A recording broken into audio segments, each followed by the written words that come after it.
বান্দাকে আল্লাহ পাক রব্বুল আলামিন মুয়াজ্জিনের মাধ্যমে আবারও ডাক দেয়, আমি সব থেকে বড়, লা ইলাহা ইল্লাল্লাহ।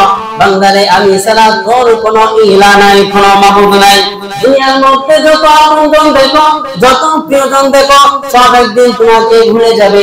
ওমা ফিকুল্লা উল আখি ওয়া উম্মিহি ওয়া আবি ওয়া সাহিবাতিহি ওয়া বানি, কেউ সেই দিন মনে রাখবে না লা ইলাহা ইল্লাল্লাহ, একমাত্র আল্লাহ তাআলা ছাড়া।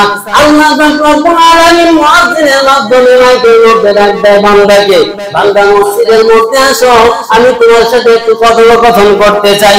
ওই যে তুমি ইশারায় সালাত আদায় করে ঘুমিয়ে গিয়েছিলা, কত একটা তফাৎ হলো, এখনো পর্যন্ত তোমার সাথে আমার সাক্ষাৎ হলো না। আবার মুয়াজ্জিনের মাধ্যমে শব্দগুলো বলে ডাক দিতে থাকে।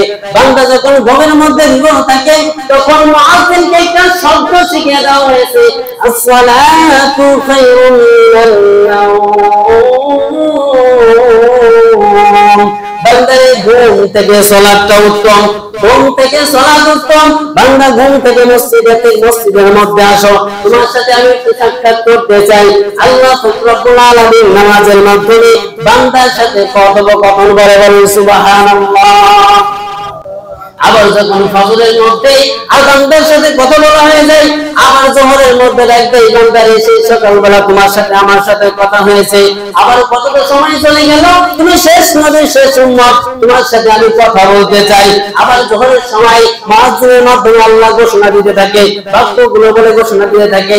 আবার যখন যোহরের সময় কথোপকথন শেষ হয়ে যায়, আবার আসরের সময় আল্লাহ তাআলা মুয়াজ্জিনের মাধ্যমে ডাক দিতে থাকেন। আবার যখন আসরের সময় কথোপকথন হয়ে যায়, আবার আল্লাহ পাক রব্বুল আলামিন মাগরিবের সময় ডাক দেয়, বান্দারে কতটা সময় তওবাত হয়ে গেল, আসরের সময় কথা হয়েছে, মাগরিব হয়ে যাইতেছে, এখনো পর্যন্ত তোমার সাথে কোনো কথোপকথন নাই। আবার যখন মাগরিবের সময় কথোপকথন হয়ে যায়, আবার ইশারের সময় আল্লাহ পাক রব্বুল আলামিন মুয়াজ্জিনের মাধ্যমে ডাক দেয়, বান্দা কত সময় তওবাত হয়ে গেল, তুমি ইশারের সময় আমার সাথে কথোপকথন বলো, আমি তোমার সাথে একটু কথা বলতে চাই, তোমার চাওয়া পাওয়াগুলো আমি একটু শুনতে চাই। বান্দা তুমি আমার সাথে কথা বলে ঘুমিয়ে যাইবে, আবার কত একটা লম্বা সময় তোমার সাথে কথা হবে না। আল্লাহ তাআলা এইভাবেই পাঁচ তরফ বান্দাকে ডাকতে থাকে, একমাত্র সালাতের জন্য এই বান্দা আল্লাহর সাথে কথা বলার জন্য, বলেন সুবহানাল্লাহ। কেন ডাকে বান্দাকে? কথা বলার জন্য। আল্লাহ চাই আমার বান্দার সাথে আমি কথা বলি, বান্দার চাওয়া পাওয়া গুলো আমি পূরণ করে দিই, বলেন সুবহানাল্লাহ। আচ্ছা, এইভাবে কি ডাকতেছে? আল্লাহ ডাকে না? এখন আপনি যদি আপনার সন্তানকে ডাক দেন, সন্তান যদি ডাক না শুনে, সেই সময় কেমন লাগবে আপনার ভিতরে? কেমন লাগবে আপনার ভিতরে? আর যখন ওই সন্তান যদি হয়, আপনার 10-12টা সন্তান মরতে মরতে ছাড়তে ছাড়তে একটা আছে, ওই একটা যদি তোমাকে জ্বালায়, তখন কেমন লাগবে? কি করলাম জীবনে?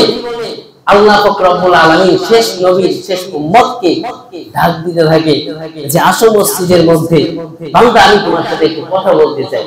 কি কথা বলে? বান্দা যখন সালাতের জন্য মসজিদের মধ্যে আসে, এসে যখন নামাজের প্রস্তুতি নেয়, যখন আল্লাহু আকবার বলে হাত বাঁধে, সানা পড়ে, যখন আউযু বিল্লাহি মিনাশ শাইতানির রাজিম বিসমিল্লাহির রহমানির রহিম বলে সালাত আদায় করে, তখন আমরা সর্বপ্রথম কি বলি? সূরা ফাতিহা।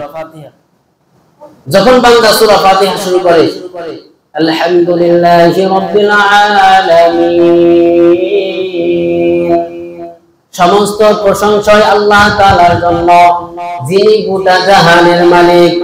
যখন এই বাক্য বলে বান্দা যখন নামাজের মধ্যে দাঁড়ায়া ডাক দেওয়া শুরু করে, আল্লাহ রব্বুল আলামিন বলে, হামিদানি আবদি, বলেন সুবহানাল্লাহ। বান্দা আমার প্রশংসা করলো, আর রহমানির রহিম। আবার যখন বান্দা নামাজের মধ্যে দাঁড়ায়া বলে, আল্লাহ তাআলা প্রশংসা করে, আর রহমানির রহিম, যিনি পরম করুণাময় ও দয়াশীল, তখন আল্লাহ রব্বুল আলামিন নিজেও উত্তর দেয়, আসনা আলাইয়া আবদি, আমার বান্দা আমার গুণগান করেছে, বলেন সুবহানাল্লাহ। মালিকি ইয়াউমিদ্দিন, বান্দা যখন আবার দাঁড়াইয়া আল্লাহ রব্বুল আলামিনকে ডাক দেয়, মালিকি ইয়াউমিদ্দিন, এই হলো বিচার দিনের মালিক। আল্লাহ রব্বুল আলামিন তখনও সাড়া দেয়। বান্দা আলাইয়া, বান্দা আমার কি করলো? বরত্ব প্রকাশ করলো। এইভাবে জন কয়টা বাক্য আপনি উচ্চারণ করে বান্দা নামাজের মধ্যে উচ্চারণ করে, প্রত্যেকটা বাক্যের উত্তর স্বয়ং আমার আল্লাহ দেয়। বলেন সুবহানাল্লাহ।